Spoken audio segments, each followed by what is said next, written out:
One TV Patrol. Dayon sa mga balita sa One TV Patrol. Misamis Occidental top 15 sa pinaka-progresibong probinsya sa nasod.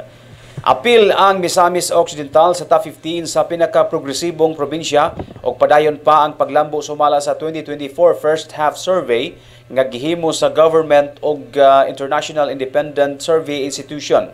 Sa may 82 ka mga probinsya sa tibok nasod, rank 15 niini ang Misamis Occidental o gauna ang probinsya sa Rizal sakop sa Calabarzon region sa kauluhan.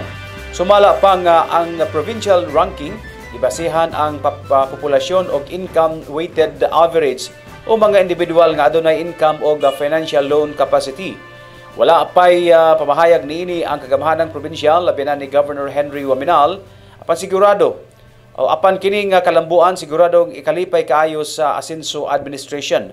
Nasaran nga ang mga infrastructure project o mga financial assistance nga napatuman ni Governor Henry Waminal sa kanhiniyang pagserbisyo isip 3-termer nga kongresista sa ikaduhang distrito.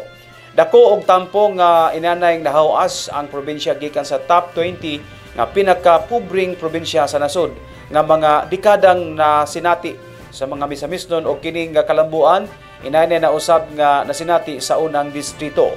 TV Patrol. One TV Patrol. One TV Patrol. One TV Patrol.